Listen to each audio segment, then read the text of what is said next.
My wife friend-zoned me in our marriage and wants a platonic companionship and I don't know what to do. Posted by you/ThemeShooter. My wife, 35F, and I, 35M, have been married for 15 years, and we've been together for 20 years. We have 2 kids, 12, 14, we absolutely adore and work tirelessly to provide the best possible life for them. For the past 3 years, things have been somewhat bumpy.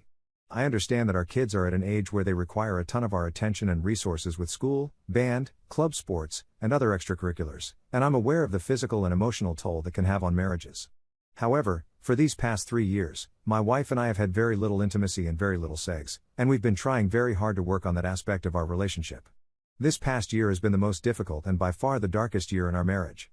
We didn't talk very much, we essentially became roommates, co-parenting our kids under the same roof. It was very depressing and very demoralizing. It was to the point where we began contemplating divorce, and it became very dark and gloomy in the household because of that. We began seeking help with both individualized therapy and couples therapy, and it seems to have helped some.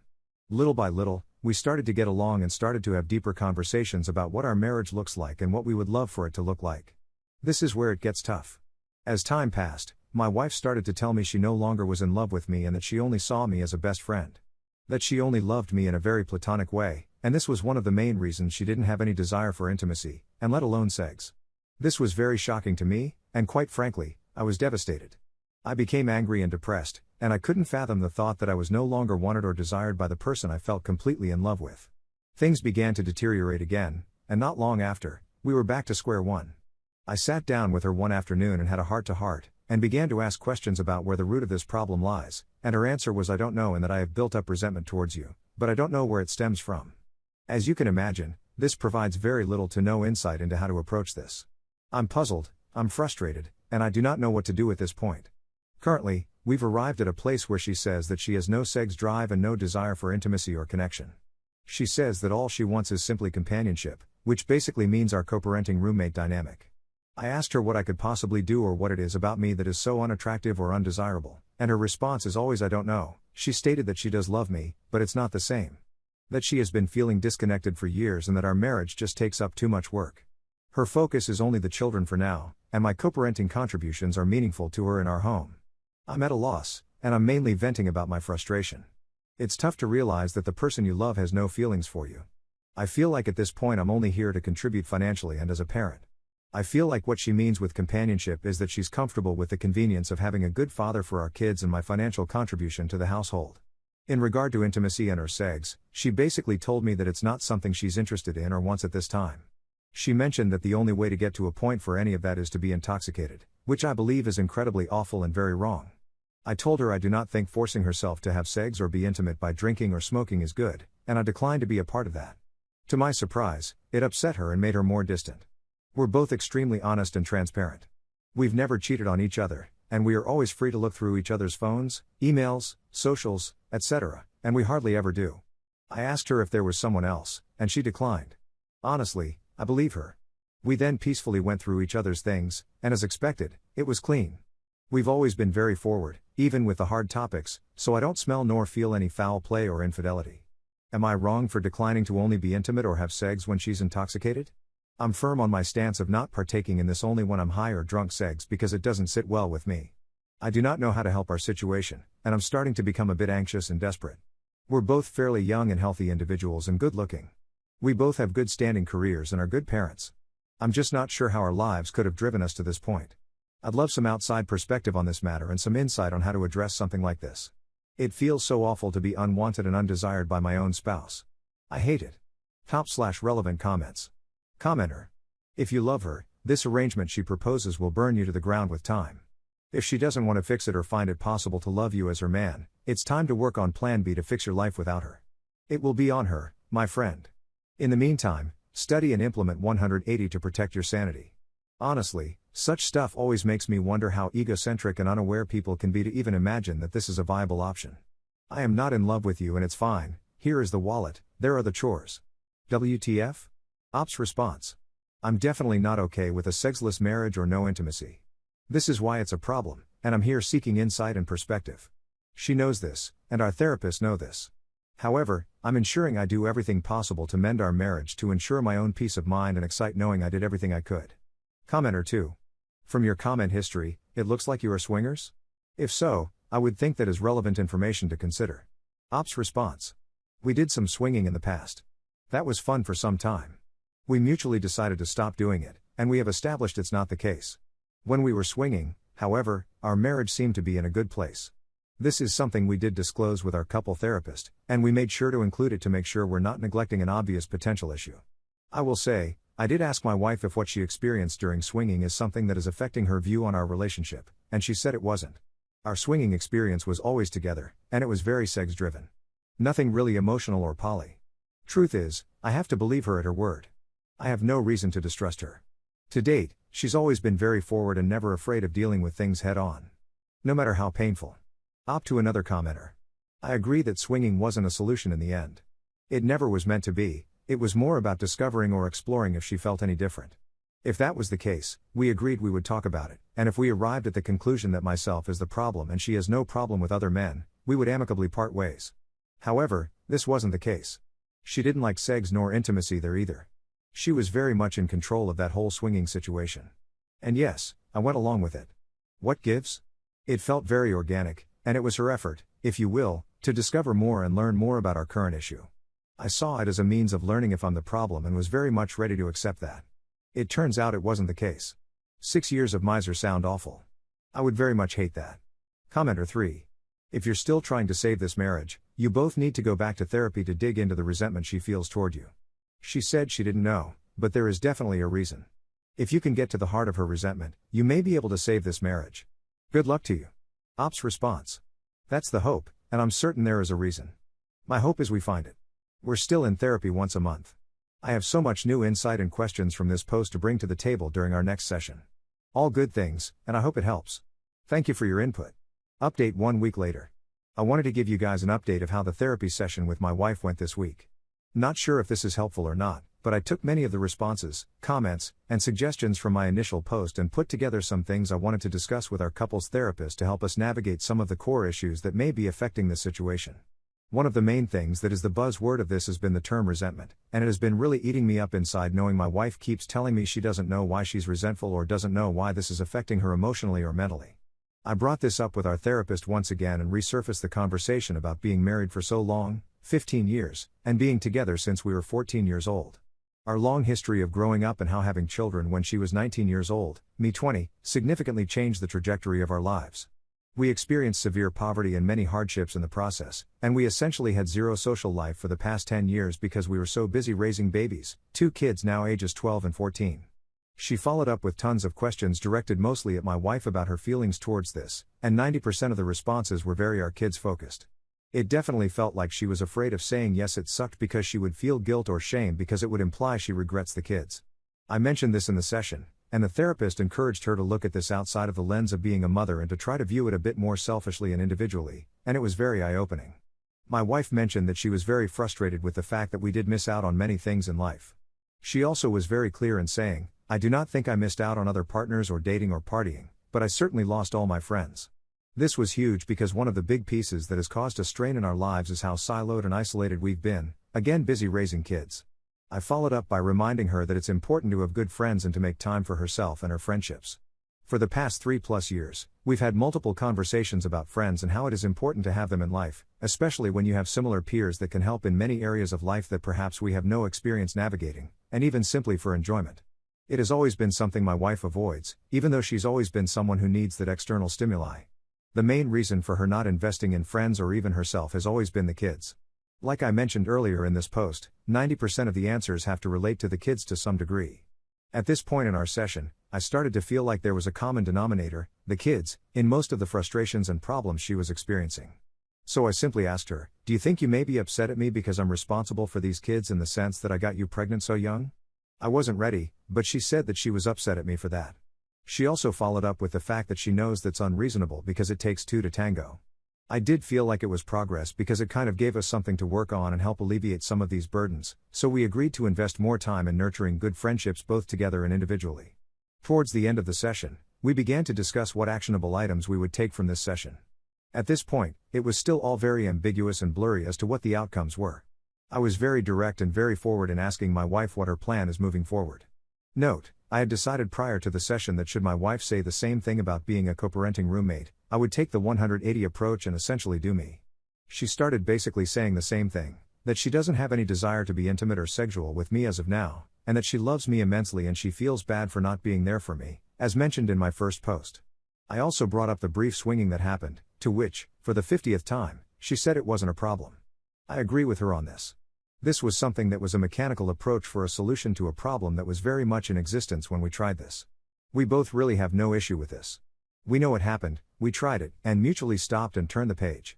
I also brought up other life events that may cause resentment, and really we ended up not getting anywhere else as far as the root for resentment, which was discouraging. I then basically expressed to my wife that I will not be okay with that arrangement.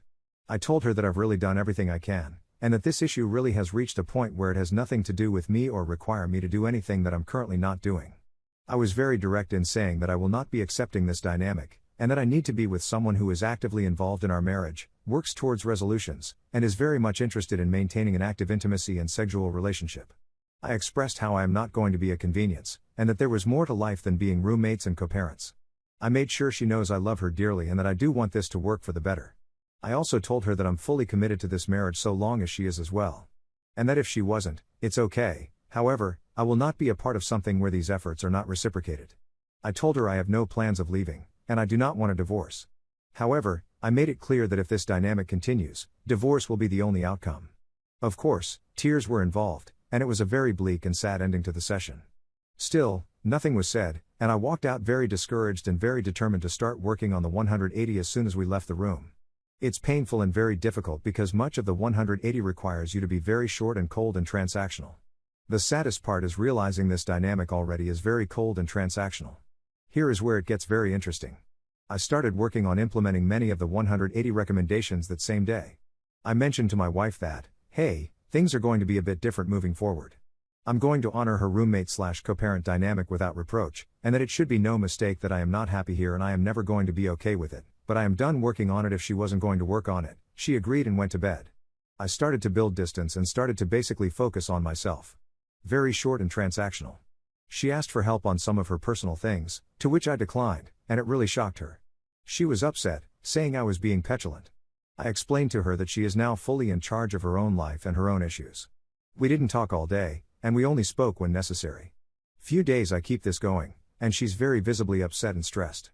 I typically react to that with gestures of help or nurturing, but I didn't this time.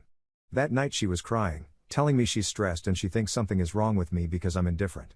I simply listened, then I told her that this is the dynamic she proposed, and that I'm simply, much like her, taking care of myself and focusing on myself. I'm not going to lie, it has been very hard to be cold and distant because, as I mentioned before, I love her, and I wish I could hold her and love on her. However, I know this is somewhat manipulative in a way just to get her way and still keep me in the friend zone. So I've been staying the course.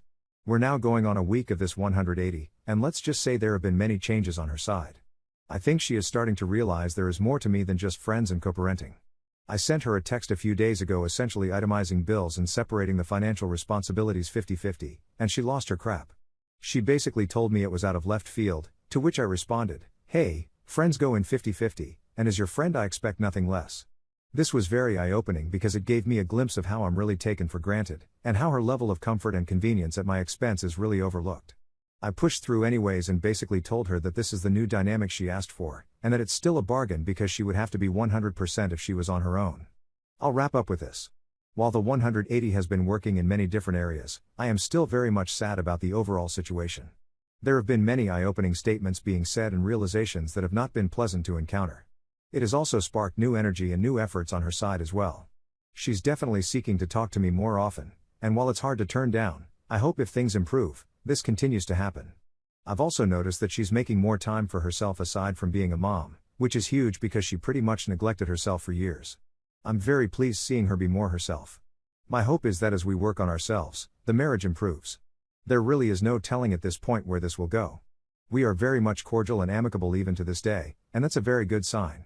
Boundaries are set and expectations are very clear, and I feel that no matter the outcome, I will be at peace with everything that has been done. We're still going to continue the couples therapist until we either rekindle our marriage or end up in divorce. I feel like having this non-biased third party really helps as a witness and as a guide through this. No matter what, I will always love my wife. However, I I will not participate in a sexless, intimacy-less marriage because we both deserve better. Thank you all for all the kind words and recommendations and feedback. This will be my last post on this topic, and I wish you all the best. Top/relevant comments. Commenter. Bottom line, and not to be brutal, but there is one thing you don't have an infinite amount of, and that is time. This has to be resolved in a timely manner. It takes two to be in love and to be loved, and you only have half of the equation. You need to put a time limit on you being the good guy, and think of yourself and your future. Look, hope it works out for you, but listening to what you are going through and what you could be in for, you can still be a good father. You can also be a great husband to another wife if you find that special person again. Ops response. Definitely. I think this soft ultimatum, 180 method, has been very eye-opening. I'm definitely hoping for a rekindling of our marriage, but I'm also bracing for divorce. I agree on a timeline, and I've decided on a timeline for myself privately. I don't want to give her a timeline because I want to reduce the pressure. However, after 1 to 2 years, if things don't improve, it won't be shocking or a surprise if we split. I think 1 to 2 years is more than reasonable. Commenter 2. So, I'm going to assume that your wife has a lucrative job and you are both going 50-50 on childcare, as you both work and share children. Because otherwise, this approach is just plain financially abusive, and if you're planning on saying I won't pay the bills unless you have sex with me, sexually abusive as well. Assuming that is the case and you aren't a total piece of crap, I'm actually interested in how this works out for you. I feel like I'm in an unstated, similar situation. We both work and have blended finances, but we don't go to bed together or eat together, have barely any intimacy, a kiss or two, hugs every couple days, and spend maybe 8 hours a week together, just the three of us, him, me, and the toddler. Even less just the two of us, maybe 3 hours a week? Otherwise, he is on his game, or out playing sports, watching YouTube, or whatever else he does. It barely feels like a friend's situation, let alone a marriage.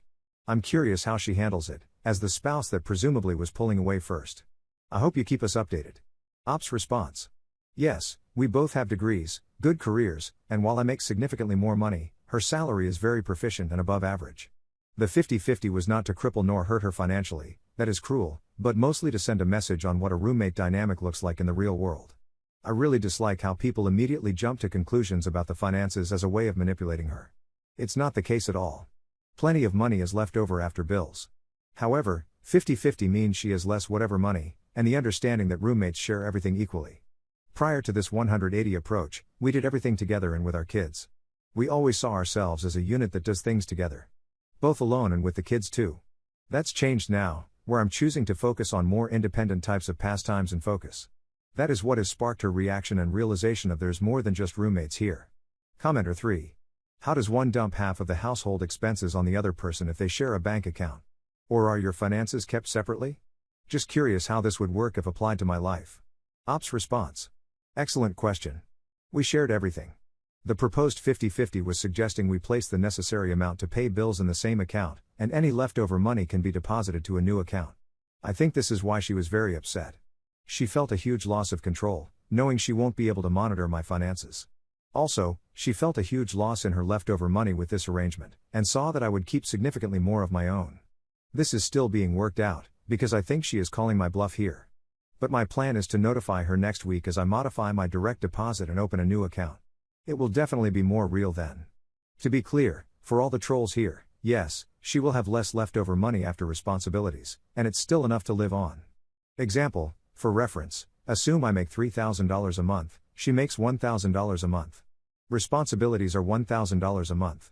So she'd contribute $500, and I would contribute $500. Where before she would contribute only $250. This is the last comment I'll add regarding money and finances. She's fine, and she's not hurting. I promise. Commenter 4. It is a play with fire. And at this point, you can't do more. You gave all in, and I hope you get your spark back in the marriage. However, if she finds, in that time, someone who clearly hits on her, another male, she will most likely search for emotional attention from that guy. It is all risk, and the chance that this marriage will work is very low, but you try your best, and that is the case now. Ops response. Interesting. She has no shortage of men hitting on her, and we're by no means jealous people. So I've witnessed this multiple times, and her reactions are somewhat indifferent. I will say, if another man for her was the answer, she'd tell me, or she'd have some inkling maybe? There's no telling, but I think the problem is deeper than superficial attention from a different person. Commenter 5. Another man for segs? Nah. Another man to take care of her if he'll accept the bare minimum? Maybe. I'm sorry you're going through this, Op. It sounds like she never really grew up or developed as an individual, since you all had kids so young, and resigned herself to a role as a mother only. Now that I'm older, I can see the differences in the way I thought about things from early 20s to 30s, and can see how anyone could easily be stunted in that situation, just trying to survive and not being able to think about what you actually want. Op's response. You might be right. And if this is the case, so be it. However, I'll live with peace knowing I left no stone unturned. Crazy thought, I know I would be disappointed and saddened if she did leave for another man that would accept the bare minimum, but I'd also feel a peace knowing it's not all my fault. I know I'm responsible in some way to some degree. That's just marriage. I know sadness and depression will creep in, but we'll both overcome. If this does happen, at least there will be clear reasons and clarity as to why it did.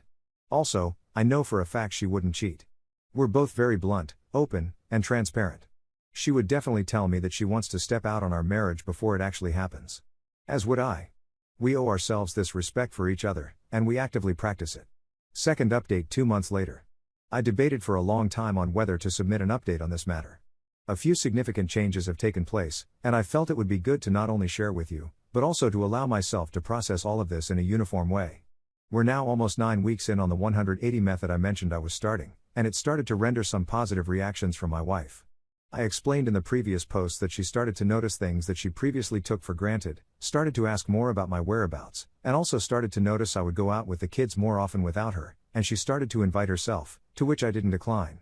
So much has changed, and it has changed for what seems to be for the better. This past Memorial Day weekend, my wife asked me if I wanted to go out for coffee because she wanted to talk to me about something. This was huge, because I can't recall when the last time my wife asked to talk to me about something important. I must admit, I was very nervous and worried about what this could be about, and my mind was racing with the plethora of scenarios of what it could possibly be. Of course I agreed, and we took some time away from the kids to have this conversation at a local coffee shop. The talk was very constructive in nature. There was a ton of insightful information about herself that helped me further understand where she is in life both emotionally and mentally. We summarized what the core issues we are encountering are, and she asked me for help. This is new, and I cannot tell you how excited I was hearing something so sincere coming from my wife, who for the last 2+ years has been absent. So, after she was through sharing all her thoughts, I proposed a plan that I felt was right for us. This is something that I had been thinking about these last few weeks, and I was planning on bringing this up in a few months if I noticed that things were not changing for the better. This date felt like the right place to share it, since it goes hand in hand with what she talked about, and it also relates to the help she was asking me for. I started by first acknowledging her feelings and her concerns. I told her they are valid, and how she feels is personal to her, and that I care that she feels this way because I don't like the thought of her being sad or depressed. I also told her that my goal still is and will always be for us to reconcile and be the happily ever after we vowed to be for each other, and that my love for her is as strong, if not stronger, as it was the day we said I do. I continued the conversation by telling her how I felt about the whole situation, read my previous posts for details, and how it affects me every day. I also clarified some things that she mentioned she was feeling, because of how I have been very distant and monotone, transactional, lately. I explained to her that I was very much trying to protect my feelings and emotions from the rejection and neglect, and that it wasn't personal, it was simply me safeguarding myself because I cannot control her, I can only control myself. This was a perfect segue to the core of this approach, which is focused on self-accountability. I told her that for the longest time, I was always working hard to make her happy and do things that I knew she enjoyed or wanted. However, I was always met with rejection and disappointment, which caused a load of stress on me. I explained to her that I had to make a change for myself. After all, I can only control myself and make the changes that I want for myself. I mentioned how I was starting to implement new habits and routines that help edify me, all while still executing all of our shared responsibilities, including parenting, finances, and daily living activities. I explained that the goal is to continue to improve myself, both as a husband and father, learn more, and be healthier, among other things. She was very receptive to this. She told me that she sees what I'm doing and that she is proud of the changes she has seen. She also told me how she's starting to realize that she feels left behind and that much of the things that have affected her negatively are her own fault. Toward the end of the conversation, which was about 3 hours, there was a very high spirit of reconciliation in the room. I told her that my goal is to ultimately make this work. However, I was very clear that I was not going to live under the current circumstances. I told her that my heart wants her to be happy, even if it means elsewhere, and that I also deserve to be happy myself. I also explained that I do not want our children to grow up thinking this was okay or normal, because they deserve better as well. She told me she doesn't either. She told me she doesn't know what to do, to which I replied, let's set some clear goals. However, the goals will be for ourselves, not for each other. So, here is what we established. We are in charge of our own happiness. The key here is that she's not responsible for making me happy, and vice versa. We both need to seek what that personal plan looks like individually. Also, we're both encouraged to include each other in taking those steps if we want, but it is not required. We are in control of our own individual lives and our own journey. This means we're both responsible in finding the resources necessary to grow, change, and heal. We can definitely help one another when help is requested. However, unsolicited advice or help will not be rendered. We are responsible for communicating. This ensures nothing is left unsaid. If it was never brought up or discussed, it never happened. We're not mind readers, and we need to take ownership when we fail to communicate. Make a list of needs and wants. This gives us both clear direction about meeting each other's needs. This also gives us a choice as to what we want/choose to do, compromise on, or decline to do. This list also will not serve as a checklist for accountability. We made it clear we would not be bringing this list up for the purpose of arguing, and it was up to the other person to use the list as a tool for growth, transparency, or clarification. We concluded that it was up to us to decide if we will be happy doing these things for ourselves because we care, not to simply check a box. This was very important in order to establish long-term habits and not short-term band-aids, because you cannot make someone change or do something they don't believe is important. Established a deadline, Memorial Day 2025. At the end of the conversation, we concluded by setting Memorial Day 2025 as a hard stop to evaluate our lives and our progress. We agreed we would do this with the clear understanding that we will independently decide if we are happy here. If we determine we aren't happy, we will be getting a divorce. We would also both assume full responsibility for what happened should we get divorced. For example, if needs were not met, it would mean my partner chose not to meet them. This places full responsibility on each other in all areas. The whole process requires that if needs were not met, the next question should be, did we do everything to address this issue? If yes, then we will have a clear conscience of what transpired and know we left no stone unturned. If, however, we didn't do everything to address the issue, it will mean the issue was not important enough for you or you didn't care to meet those needs. This goes both ways in all areas, like everything else. We established that the main motivator for change should be ourselves, and that if we did that, we would in turn begin to see beneficial changes towards each other. The goal is to ensure that everything we are doing for one another to meet each other's needs is being done because we want to do it for our spouse, not because he or she asked. Instead, it was done because I know it makes him/her happy and I love seeing them happy. I felt it was important to mention to her that we are no longer required to do anything for each other. It is now more of an I want to do these things for each other. Ultimately, I felt the conversation was very positive and productive. Many tears were shed, and lots of hugging ensued. I know this doesn't mean or guarantee anything. However, this has never happened before, and I can honestly attribute it to the 180 method. I cannot give any more insight on this method other than it's the only thing I did different, and something new happened for what seems to be better. I've decided I will conclude and will refrain from this method moving forward, as the plan now has changed. I'm planning to devote myself entirely to not only myself and my growth, but to also work on her needs and wants because I want her to be happy by my side. She said and agreed she would do the same for herself. We agreed we would help and build each other wherever we request for it, and that we will be approaching this as a team. As of today, some of the biggest changes I have noticed are her commitment to therapy and mental health. She is taking some antidepressants that are helping her. She is also more confident and in a far better mood more frequently. We have started to explore more ways of intimacy in multiple areas, such as physical touch and words of affirmation. Sex is starting to make an appearance, which is exciting. Side note, sex was very awkward to start when you've been abstinent for so long. We've also started to work out together, which is great, and have lost weight, which is also very exciting. Overall, communication has improved, and I cannot wait to see where this leads. I hope this helps someone out there. I'm still very much interested in your feedback and thoughts on this. You all have been a huge help in giving me hope and insight into this tough journey. Trolls aside, many of you have really been instrumental in my journey both emotionally and mentally. I will not be providing any more updates until Memorial Day next year. I think it's now time to keep focusing on myself and start working on all the new opportunities that hopefully will arise with my wife. I wish you all the best in life and your relationships with those you love. Top/relevant comments. Commenter. My man. I'm so glad you didn't stick with that original plan of 180 for 11 months or whatever it was going to be.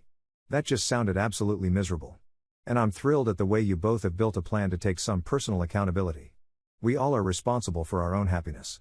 It's good that you no longer feel beholden to try to make her happy, and that you both are free now to do kind things for each other from a place of support and desire, not obligation. Well done. That conversation sounds like it was a fantastic turning point, and I'm even more happy for you that you both are making positive changes for yourselves. And if you can rebuild this relationship as a much stronger team, well, no one could ask for a better outcome. How much of this plan had you put together before the talk? Thanks so much for this update, it helps to restore my faith in humanity. Ops response. I had given a lot of thought to what I would do next. When the opportunity came up, it felt like it was the right place and time. I'm very hopeful, and thank you for the well wishes. I must admit, the 180 method for a year did sound daunting, but I was committed had this event not happened. Commenter. I admire your determination and dedication to your family. And it sounds like your thoughtfulness really paid off. I'm glad she opened the door to talk and that you were able to gain some healing from it, at least that's the assumption I'm making. Sounds like this was therapeutic and restorative for you both. Ops response. It's by no means fixed, but it's definitely moving in the right direction. Third update 1 year 4 months later. I realize this final post is far later than I anticipated, and I truly apologize for that. But such is life, and honestly, the timing now feels right. So much has transpired since my last post that it's hard to capture it all in words, but I'll do my best to be thorough and as succinct as possible. I know this is my final post on the matter, and I want to offer genuine insight and meaningful takeaways from this difficult journey we've been on for the past few years. Are we still married? Yes. Are we happy? Yes. Has it been easy? Absolutely not. You may be wondering why the hell no, and that's more than fair. The truth is, shortly after my last entry, things got worse, much worse. Just when you think you've hit bottom, life has a way of showing you there's still room below. Where it all started to shift, in my previous posts, I shared the approach I took and the truths it uncovered, truths that were difficult to accept, including the realization that my wife genuinely didn't want much to do with me anymore. I had essentially been friend-zoned, and our marriage was drifting into a platonic partnership I didn't want. That's when I used the 180 method, Gray Rock method, originally designed to help victims of infidelity reclaim stability and clarity. And yes, it works. It worked for me tremendously. I've received a ton of hate for choosing this path, but everyone's situation is different. There is no one-size-fits-all in marriage recovery. I have zero regrets. It helped my wife recognize her own areas for growth, and it helped me rediscover mine. For years I believed I deserved the pain I was experiencing because of my flaws, but that's not true. We all have imperfections, but they don't strip us of our worth. During this time, I focused on rebuilding myself, my health, my joy, my identity outside the marriage. I've since lost over 23 pounds, ran a marathon, completed 2 Tough Mother challenges, developed a consistent exercise and mountain biking routine, started a business, read 6 books, joined a charity, and raised more than $52,000 for my children's school. People misunderstand the 180 method. It's not just about how you treat the spouse, it's about reclaiming you. Where we are now, the 180 method gave me the space to focus on myself and my kids while still remaining faithful and committed to the marriage. I gave my wife an ultimatum, see previous posts, and we mutually agreed on what we each needed to work on, along with a timeline. Was the timeline perfect? No. Were there hiccups? Constantly. That's the nature of relationships. You cannot remove the human element, our flaws, our emotions, our setbacks. This process came with relapses, depression, unrelated conflicts, insecurities, and the need for constant readjustment. This is where grace and adaptability became essential. Imagine practicing the 180 method, which can appear cold and distant, while simultaneously extending unexpected moments of grace. It surprised my wife, and it made a profound difference. It validated the effort we were both putting in and signaled that we were genuinely moving toward healing. One powerful shift was realizing that my wife reciprocated grace and vulnerability much more easily when she saw me practicing them. We began having deeper conversations, ones I didn't even realize we needed. Many of those issues were mine. I had to confront my struggle with emotional vulnerability. I grew up in a macho, stoic culture where men don't cry, and that mentality was silently damaging our marriage. As I worked through that, I learned that allowing myself to be vulnerable didn't make me weak. It made me accessible. And in turn, it allowed my wife to reach parts of me and care for me in ways I had never truly experienced. That feeling of being cared for, genuinely cared for, was new. And it changed everything. Where we're headed, as I mentioned, things got worse before they got better. My wife had a serious breakdown early on where she felt everything was over. We hadn't yet fixed our communication patterns, and counseling helped us realize it was time to shift out of the 180 method and begin recognizing and validating the progress we both were making. Once we focused intentionally on communication, grace, vulnerability, and consistent practices of gratitude and emotional expression, things started to transform. Over the months that followed, we chose to show up for each other. Not out of obligation, but out of intention. Fast forward to today, our marriage is nothing like it was a year ago, and nothing like the day I wrote my last post. Is it perfect? No. Is it worth keeping forever? Absolutely. We have a new foundation and a new commitment to the work, not just on our marriage, but on ourselves.